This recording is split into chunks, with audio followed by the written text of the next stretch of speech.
لو تناهيتم إلى سر الحياة وصنعتم كائنا حيا نرى. کاروبار کے لیے پیسہ چاہیے, آپ اتنا پیسہ دے دیں میں بزنس میں لگاؤں گا, نفع آدھا آدھا, اپنا لگا لینا وہ آڑے وقت کے لیے رکھا ہوا ہے. تجربہ دوسرے کے پیسوں سے, تجربہ کس کے پیسوں سے؟ ابھی میں اب واقعہ پرانا ہو گیا, جس کی بات ہے اس کو پتہ نہیں چلے گا کہ میری بات ہو رہی ہے.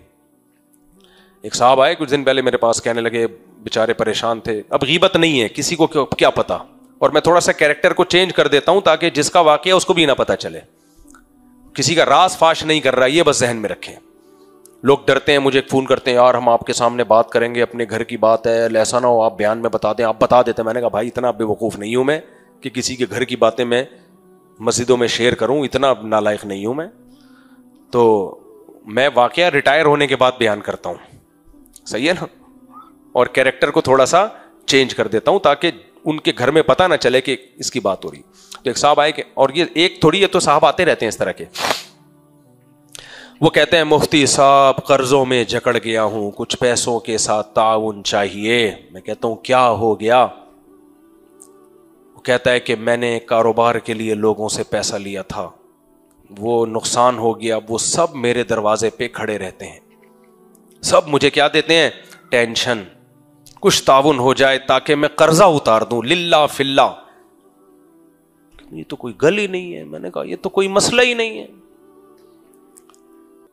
اس کو میں نے کیا کہا اور ان کے جانے کے بعد میں نے دوستوں کو کیا کہا, یہ دونوں الگ الگ کنورزیشن ہے. اس کو تو میں نے یہ کہا, اس کو تو اگلی بات اس کی سمجھ میں نہیں آتی تو, لیکن وہ انسلٹ محسوس کرتا ہے اس میں اپنی. اس کو تو میں نے یہ کہا, میں نے کہا کوئی مسئلہ ہی نہیں ہے بھائی, 10 آدمیوں سے آپ نے پیسے لے کے ڈبو دیے تو ٹینشن تو ان کو ہونی چاہیے, آپ کو کس بات کی ٹینشن ہو رہی ہے؟ آپ کا تھوڑی نقصان ہوا ہے. کس کا نقصان ہوا ہے؟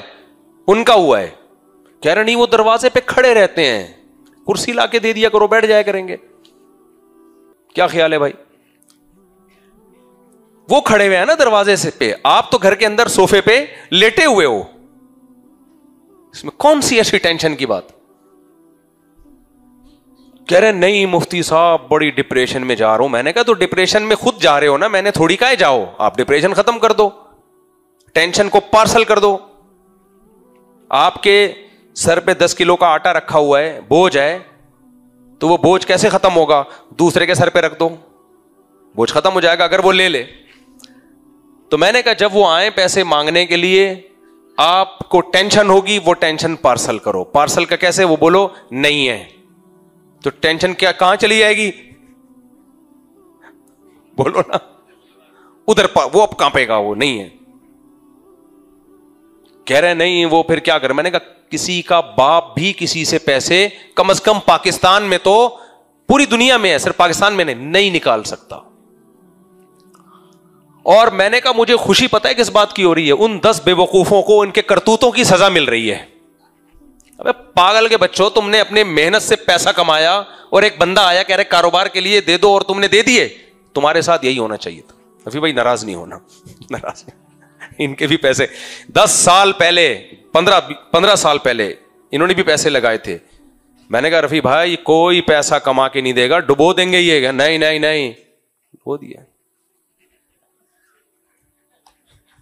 لیکن یہ ایک تعریف کی بات بھی میں کروں گا, جتنا پیسہ اس بندے کا ڈوبا نا, اگر یہ دین نہ ہوتا تو برین ہیمریج سے مر جاتے. یہ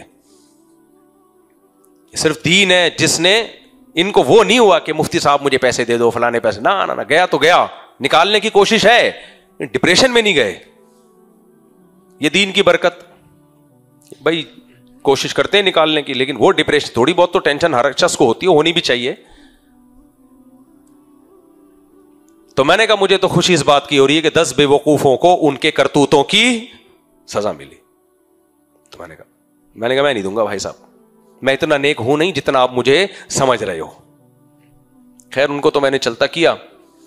پھر میں نے لڑکوں سے کہا, میں نے کہا میں اتنا بے وقوف بھی نہیں ہوں جتنا لوگ مجھے سمجھتے ہیں. یہ بندہ جو آیا ہے نا, جو 10 آدمیوں کے پیسے کھا کے بیٹھا ہوا ہو, وہ 11ویں سے اس لیے نہیں لے گا کہ ان کو قرضہ دینا ہے, واپس کرنا ہے. وہ کہے گا جہاں 10 صحیح 11واں بھی صحیح. انسانی تاریخ میں نے کہا ہم نے کوئی ایسا شخص نہیں دیکھا جس نے 10 کے پیسے کھائے ہوئے ہوں اور وہ 11ویں سے اس لیے لے رہا ہوں تاکہ 10 کے واپس کرنے ہیں. وہ کہہ رہے جہاں 10 وہاں 11واں بھی, لیکن وہ 10 بے وقوف تھے. اس دفعہ یہ کسی بے وقوف کے پاس انشاءاللہ نہیں آیا. تو میں نے کہا یہ نہیں دے گا, اور اب یہ پوری زندگی انہی 10 کے نام پہ کمائے گا. ان 10 کی لسٹیں, ان کی فون کالز, ان کے نمبر, ان کا گھروں پہ آنا جانا, یہ سب چیزوں کو اب یہ کیا کرائے گا, ساری زندگی کیش. کہ دیکھو قرضوں میں ڈوبا ہوا ہوں یار, جمشید کچھ تعاون, جمشید کو ترسائے گا, کچھ تعاون دے گا, پھر 11ویں لسٹ میں جمشید. اب اور یہ اللہ کی طرف سے پھٹکار برستی ہے کہ جب آپ مخلوق کے سامنے ہاتھ پھیلاتے ہو تو اللہ ہاتھ کھینچ لیتا ہے. اس لیے بھائی ہم تو وصیت کرتے ہیں بھوکے مر جاؤ, کھلانے والے بنو, کھانے والے مت بنو. کھانے والے مت, کھلاؤ, چہرے پہ ہمیشہ خوشی ہو. اللہ کا دیا بہت کچھ. دیکھو غربت میں استغنا کے ساتھ رہنا کمال ہے. پیسہ آتا ہے تو استغنا آ ہی جاتا ہے. غریب ہو اور دکھاؤ یہ کہ ہم مالدار ہیں, یہ ہے کمال. یہ اعلیٰ درجے کا توکل ہے, یہ مطلوب ہے. خیر جلدی سے بات کو سمیٹوں میں. تو ایک تو پیغمبر کا توکل تھا بھائی, ایک ہے ہمارے جو دیسی جو لبرل ٹائپ کے لوگ ہیں جو پیسہ پیسہ پیسہ پیسہ پیسہ تھوڑا بہت صدقہ کرتے ہیں, وہ بھی اس نیت سے کہ بلائیں ولائیں ٹل جائیں, تھوڑا سا اور پیسہ آ جائے. کسی نے بتایا ہوا ہوتا ہے کہ یہ کرو گے تو اور آئے گا. ہوا و حرص والا دل بدل دے, میرا غفلت میں ڈوبا دل بدل دے.